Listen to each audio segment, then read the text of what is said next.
அன்பான உறவுகளுக்கு அன்னபூரணியோட அண்ணன் குடும்பம் வந்து சிந்துவுக்கு ஆப்பு வைக்க போகிறது உறுதி அப்படின்னு நீங்கள் நினச்சிங்கன்னா நம்ம சேனலுக்கு உங்கள் பொண்ணான கையால் ஒரு லைக்கை போட்டு சப்ஸ்கிரைப் பண்ணி ஒரு ஆதரவு கொடுத்து கமெண்ட் பாக்ஸில் கருத்தை தெரிவிச்சிருங்க ஃப்ரெண்ட்ஸ். ஆனாலும் அந்த ஆப்பை அப்படியே ஆம்லேட்டாக போட்டு அப்படியே முழுங்கி சாப்பிட்ருவாங்க நம்ம சிந்து அக்கா அப்படின்னு நினைக்கிறவங்களும் கமெண்ட் பாக்ஸில் கருத்தை தெரிவிச்சிருங்க. இப்போ பார்த்தீங்கன்னா நம்ம அன்னபூர்ணி அண்ணன் குடும்பம் வெளிநாட்டிலேருந்து வராங்க. பார்த்தீங்கன்னா எல்லாரையும் அறிமுகப்படுத்துகிறாங்க. இது இது அவங்க இது இவங்க அப்படின்னு சொல்கிறாங்களா. அவங்க வந்தவங்க பார்த்தீங்கன்னா மாடலாக சூப்பராக இருக்காங்க. ஒவ்வொருத்தவங்க நல்லவங்களாகவும் இருக்கலாம், கெட்டவங்களாகவும் இருக்கலாம். ஆனாலும் சிவாவை பார்த்தா அப்படியே மயங்காத மனசு இருக்குமா என்ன? அந்த பொண்ணு சிவாவை பார்த்தோன்னு அப்படியே சொக்கி போகிறாங்க. சிவான் தான் அப்படின்ட்டு சிவான்ட்ட போயிட்டு கையை பிடிக்கிறது என்ன, கொஞ்சிறது என்ன. அங்கே வெளியே நிற்கிறாங்க சிந்து. அதை பார்த்து பார்த்து அப்படியே ஒரு மாதிரி ஆகுது. என்ன பண்ணுறாங்க, ஆமாம் எல்லாரையும் அறிமுகப்படுத்துறீங்க, ஆனால் இந்த பொண்ணு யார் அப்படின்னு அந்த பொண்ணு கேட்குதுங்க. அதாவது அன்னபூர்ணியோட நொன்னம் பொண்ணு. அவங்க என்ன பண்ணுறாங்க, அப்படியே திருன்னு முழிக்க அவங்களா இந்த வீட்டு வேலைக்காரி. மகாவுக்கு இதுதான் ஜாக்குன்னு சொல்லிட்டு வேலைக்காரிங்குது.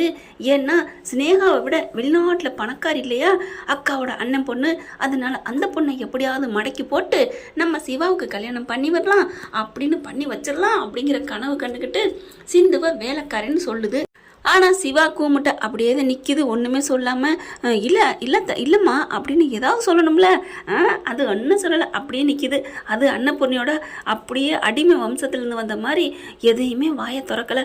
அதுக்காண்டி செஞ்சோற்று கடந்திருக்க சேராத இடம் சேர்ந்தான்னு சொல்லுவாங்க இல்லையா. ஒரு வார்த்தையாவது பேசணும் இல்லையா.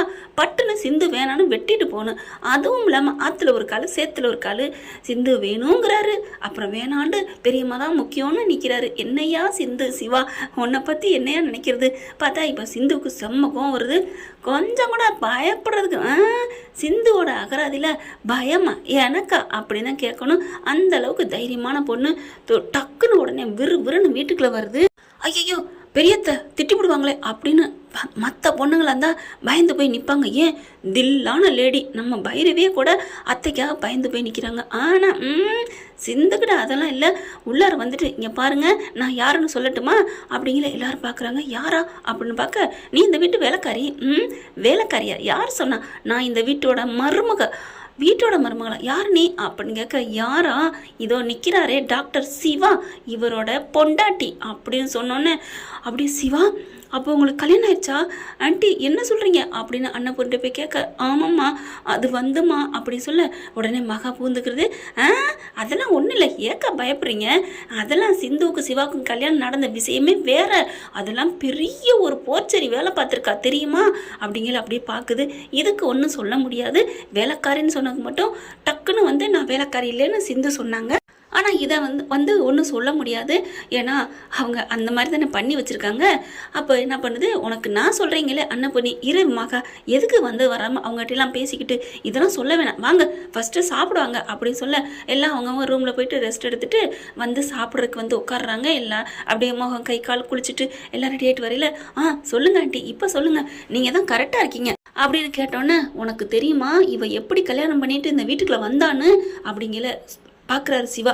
அம்மா என்னம்மா நீ வந்தவங்க வட்டார இப்படிலாமா சொல்லுவேன்?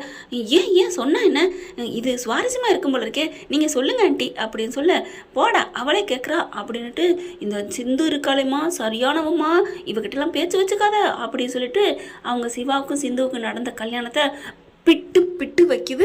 அந்த கதையை கேட்டுட்டு இப்படி இல்லாம ஒரு லேடி இருப்பாங்க அப்படின்னு ஆடி போகுது. இந்த கதையெல்லாம் பெரிய கதைமா, எப்பேற்பட்டவ தெரியுமா அப்படிங்கல அப்படியே சிந்துவுக்கு பாவமா இருக்கு. ஆனாலும் சும்மா விடல. ஆமாங்க நான் அப்படிப்பட்டவ தான். காதலுக்காக அவங்கவுங்க என்ன வேணாலும் செய்வாங்க, அதை வந்து தப்புன்னு சொல்லலை. ஆனா இவங்க தம்பி என்ன பண்ணாரு தெரியுமா? என்ன பண்ணாரு? ஏய் உன்னை யாரும் கேட்டாங்களா? இங்கே பாருங்க அத்தை, என்னை பற்றி நீங்கள் சொல்லல, அவங்கக்கிட்ட நம்ம வீட்டு விவரத்தை எல்லாத்தையும் சொல்லணும்ல அப்படின்னு சொல்லிட்டு சொல்ல ஆரம்பிக்க, ஏய் சொல்லாதடி அப்படிங்கல, விடுங்க சொல்லட்டும் ஆண்டி விடுங்க, என்ன சிந்து என்ன சொல்ல போகிறீங்க அப்படின்னு கேட்க, அவன் நகையை திருடுனது இப்போ ஜெயிலில் இருக்குது எல்லாத்தையும் சொல்லுது. பார்க்குறாங்க அன்னபூர்ணி உனக்கு தேவையாது அப்படிங்கிற மாதிரி. ஓ இவ்வளோ நடந்திருக்கா? வாட் ஏ இன்ட்ரெஸ்டிங், சூப்பராக இருக்கு எங்கள் ஸ்டோரி டேடி, சூப்பராக இருக்குது அப்படிங்கல. விடுமா, இது என்னத்த இதுலலாம் அப்படின்னு சொல்கிறாங்க. இதெல்லாம் முழுசாக கேட்கணும் அப்புறம் அப்படின்னு சிந்துட்டு கேட்க, அப்புறம் என்ன சொல்கிறது, நானே கண்டுபிடிச்சேன், போயிட்டாரு ஜெயிலுக்கு அப்படிங்கிற. மகா பார்க்குது. என்னடி என்ன, அவன் வச்சு திங்கிறதுக்கு அதை எடுத்தா ஒன்று அந்த வீட்டை விட்டு விரட்டணும், அதுக்காக அவன் தெரியாமல் தப்பு பண்ணிட்டான். இதுக்காண்டி நீ செஞ்ச தப்பு என் தம்பி செஞ்ச தப்பும் ஒன்றுன்னு சொல்லாதடி அப்படின்னு சிந்து சொல்ல, சிந்துக்கிட்ட மகா சொல்கிறாங்க. உடனே சிந்து பார்க்குது. நீங்கள் என்ன வேணாலும் சொல்லிக்கங்க அத்தை, நான் அதை பற்றி பயப்படலை, என் காதலுக்காக நான் அப்படி பண்ணேன், அவ்வளோதான், எனக்கு 1008 வேலை இருக்குது அப்படின்னு சொல்லிட்டு அங்கேருந்து கிளம்புறாங்க. சிவா பார்க்குறாங்க அந்த பொண்ணு. ஏன் சிவா, நீங்கள் அந்த பொண்ணை விரும்புகிறீங்களா? அந்த பொண்ணு உங்களை டுபாக்கூர் வேலை பண்ணி தானே, 420 வேலை பண்ணி தானே இந்த மாதிரி கல்யாணம் பண்ணியிருக்கு, அந்த பொண்ணை என்ன வச்சிட்ருக்கீங்க அப்படின்னு சொல்ல, இன்னும் 1 வருஷம் தான், அதுக்கெல்லாம் இந்த வீட்டை விட்டு போயிடுவா, கோர்ட்டில் கேஸ் நடந்துட்டுருக்குமா அப்படின்னு சொன்னோன்னே, வா சூப்பர், அப்படியா, எனக்கு ரொம்ப சந்தோஷமான செய்தி சொல்லிக்கிங்க ஆண்டி அப்படின்னோன்னு அப்படியே தூக்கி வாரி போடுது. என்னம்மா சொல்கிற, நான் அப்புறம் சொல்கிறேன் அப்படின்னு சொல்லிட்டு அந்த பொண்ணு போகுது. சிவாவும் பார்த்து தலையில் அடிச்சுட்டு போகிறாரு. இங்கே மகா பார்க்குது. யார் இல்லாத சமயம் அந்த பொண்ணுக்கிட்ட போயிட்டு, ஏமா அப்படி சொன்னேன், எதுக்கு அப்படி சொன்னேன் அப்படின்னு கேட்க, ஆண்டி அது ஒன்றும் இல்லை, நீங்கள் எப்படி ஆண்டி இந்த சிவாவை பெற்றீங்க அப்படின்னு சொல்ல, என்னம்மா இப்பெல்லாம் கேட்குற, இல்லை என்ன அழகாக இருக்கார் தெரியுமா, அங்கே பாருங்கள் என்னம்மா பேசிக்கிட்டு இருக்காரு, பார்த்துட்டே இருக்கலாம், எனக்குலாம் நான் வெளிநாட்டில் இந்த மாதிரி ஒரு மாப்பிள்ளையை பார்த்ததே இல்லை ஆண்டி, ப்ளீஸ் ஆண்டி உங்கள் பிள்ளை என்னை கல்யாணம் பண்ணி வைப்பீங்களா அப்படின்னு சொல்ல, என்னம்மா இப்படி கேட்டுட்ட, பழம் நிலவி பாலில் விழுந்துச்சுன்னு சொல்லுவாங்கள்ல, அது இதுதாம்மா, என்ன ஆண்டி சொல்கிறீங்க, உன்னை பார்த்தோன்னே எனக்கு பிடிச்சி போச்சுமா, நிஜமாவா, ஆமாம், ஐயோ ஆண்டி அப்படின்னு கட்டி பிடிக்க, சினேகாவோட இவ பெரிய பணக்காரி, இவ நம்ம வீட்டுக்கு மருமகளாக வந்தாலும் அந்த சொத்து பூராத்தையும் நம்ம வாங்கிக்கலாம் அப்படின்னு நினச்சிட்டு, இங்கே பாரு நீ சொல்லிட்டுல, என் மவன் உனக்கு தான், நீ தான் என் மருமா, போதுமா, ஐயோ ஆண்டின்னு கண்ணத்துலாம் முத்தம் கொடுக்குது, ரொம்ப சந்தோஷப்பட்டுக்கிட்டு இருக்காங்க. அடுத்து இவங்க கேட்ரிங் ஆரம்பிக்கிறாங்க இல்லையா, அதுக்கு அன்னபூர்ணின்னு பேரை வச்சிடுறாங்க.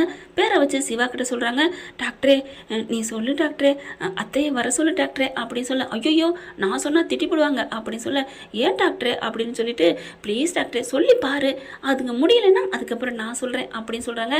சரி சொல்லி பார்க்குறேன் அப்படிங்கிறாங்க. எனக்கு என்ன ஒன்றும் இல்லை டாக்டரே, எங்கள் அப்பா அம்மா வரணும்னு ஆசைப்பட்றேன், நான் கூப்பிட்டா வரவா போகிறாங்க, சரி விடு அப்படின்ட்டு போகுது. அதுக்குள்ளே அந்த பொண்ணு வந்து, ஏய் சிந்து என்ன சமைச்சிருக்க அப்படின்னு போயிட்டு உட்காருது. உடனே மகா பார்த்துட்டு, நீ அம்மா அவகிட்டலாம் போய் பேசிக்கிட்டு இருக்க, என்ன ஆண்டி 1 வருஷத்தில் போகிறாங்க, நம்ம வீட்டிலே இருக்க போகிறாங்க, கொஞ்சம் பழகிக்கிறோமே, நாளை பின் நமக்கு எதுக்காவது உதவுவாங்க அப்படின்னு சொல்லிட்டு, என்ன சமையல் அப்படின்னு போய் உட்காருது.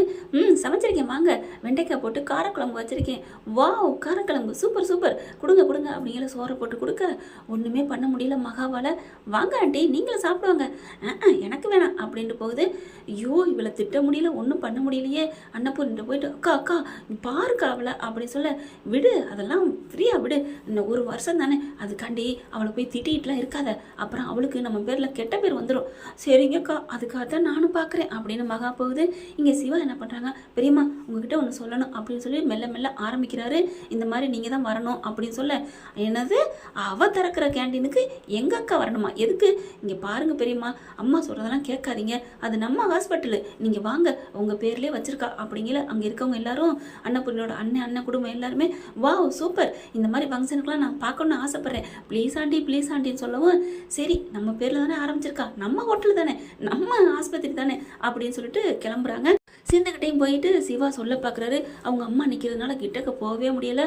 இந்த பிள்ளை பாட்டுக்க துணிமணி துவச்சி காயப்படுது. என்ன பண்ணுறாரு, ஒரு கள்ளத்துக்கு எறிகிறாரு சிந்து மேலே. அப்படியே அவங்க பாட்டுக்க முதுகில் படுது. என்ன காக்கா எதுவும் கள்ளத்துக்கு போட்டுச்சா அப்படின்னு பார்க்க, ஐயோ காக்கா இல்லடி பெக்கு, நான் தாண்டி அப்படின்னு பார்க்குறாரு சிவா. ஆனாலும் அப்படி அங்கிட்ட பார்த்துட்டு மறுபடியும் துணி துவச்சி அலசி காய போட்டுகிட்டே இருக்குது. ஐயோ கொஞ்சமாவது பார்க்குறாளா அப்படின்னு சொல்லிட்டு என்ன பண்ணுறாரு, டக்குன்னு அப்படி சுற்றி அந்த பக்கம் வந்துடுறாரு. சேலையை துணியை காய போட்டுட்ருக்காங்களே, போட்டுட்டு கிளிப்பு எடுத்தாந்து கிளிப்பை போட அப்படியே என்ன பண்ணுறாங்க, அந்த சேலையோடு அப்படியே இறுக்கிய கட்டி பிடிக்கிறாரு. கட்டி பிடிச்சோன்னே யார் அப்படியே திருடேன்னு கத்த போகிறாங்க. கப்புன்னு வாயை மூடிடுறாரு. ஏய் நான் தான் டாக்டர் சிவா அப்படின்னு சொல்ல, டாக்டரே நீயா கட்டி பிடிக்கிற அப்படின்னு சொல்ல, என்ன டாக்டர் ஆச்சரியமாக இருக்குது அப்படின்னு சொல்லிட்டு அவங்க அவ்வளோ ஒரு ஆசையாக பேச, ஏய் உன்ட்ட ஒரு நல்ல செய்தி சொல்ல வந்தேன் அப்படின்னு சொல்ல, என்ன டாக்டர் எனக்கு நீ வந்து கட்டி பிடிச்சதே எனக்கு நல்ல செய்தி தான், இதை விட என்ன டாக்டரே அப்படிங்கல. பெரியம்மா உன்னோட ஹோட்டல் திறப்பு விழாவுக்கு வர்றேன்னு சொல்லிட்டாங்க. நிஜமா டாக்டரே அப்படின்னு சொல்லிட்டு அலேக்கா தூக்கிடுறாங்க. ஐயோ விடு அம்மா வர போகிறாங்க. அம்மா வந்தான்னா ஆட்டு ஆட்டுக்குட்டி வந்தானே அப்படின்னு சொல்லிட்டு அவங்க வாட்டுக்கு தூக்கி சந்தோஷத்தில் கொண்டாடுறாங்க. என்ன ஃப்ரெண்ட், இப்படி போனால் நல்லா தானே இருக்கும். பார்க்கலாம் என்ன நடக்க போகுது, இதன் தொடர்ச்சியாக என்னென்ன ஃபங்க்ஷனில் நடக்க போகுது கலாட்டாக்கள் அப்படிங்கிறத. ஏன்னா ஃப்ரெண்ட், இப்படி போனால் நல்லா தானே இருக்கும். பார்க்கலாம் என்ன நடக்க போகுதுன்னா. இந்த பதிவு உங்களுக்கு பிடிச்சிருந்துச்சுன்னா உங்கள் பொண்ணான கையில் ஒரு லைக்கை போட்டு சப்ஸ்கிரைப் பண்ணி ஒரு ஆதரவு கொடுங்க அன்பு உறவுகளே. Thank you friend. இந்த வீடியோ உங்களுக்கு பிடிச்சிருந்தா தயவு செய்து லைக் பண்ணுங்க. இன்னும் அப்டேட்ஸ்க்காக சேனலை சப்ஸ்கிரைப் பண்ண மறக்காதீங்க. நம்ம கிட்ட இருக்க எல்லா சேனல்ஸோட லேட்டஸ்ட் வீடியோ அப்டேட்ஸ்க்காக மேல ரைட் சைட்ல காட்டுற லிங்கை கிளிக் பண்ணி வாட்ஸ்அப் குரூப்ல ஜாயின் பண்ணுங்க. உங்களிடம் விடைபெறுவது நான் உங்கள் மெஹர்.